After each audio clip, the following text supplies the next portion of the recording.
Hello everyone, and welcome to part 3 of our textbook.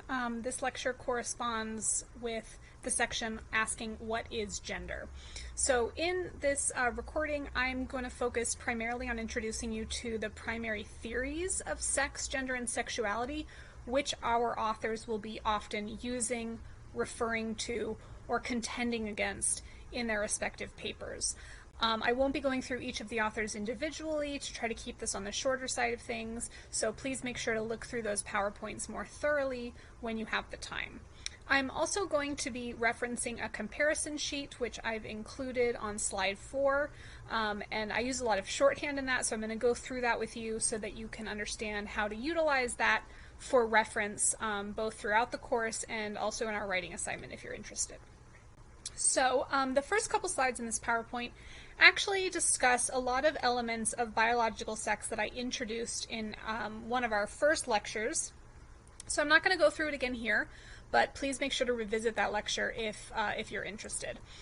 So again, we're noting here the difference between the concept of biological sex from the concept of gender, which we're understanding here as something that is at least more culturally constructed, socially constructed, if not the same as sex, right? So the idea here is that we can understand sex and gender as two different things, right? Where one is connected to our biology and the other is connected to culture, or as we'll see with some of the later theories of sex and gender, that perhaps both of these things are socially constructed, right? So we're at least breaking away from the idea that gender has anything to do with biological sex, even if biological sex is, or even if our sex does happen to be tied to our biology, right? So we're at least understanding gender in this different way. And the reason that we want to understand gender in this way is because the way that we use that term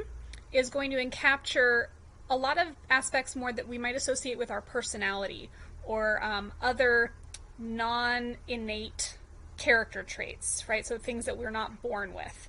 And the reason that we understand gender is this way is because when you compare notions of femininity and masculinity in different cultures to one another, you can see that they're radically different, right? So in other cultures, especially cultures who maybe perhaps speak what we call the Romance languages, right? So France, Spain, Italy.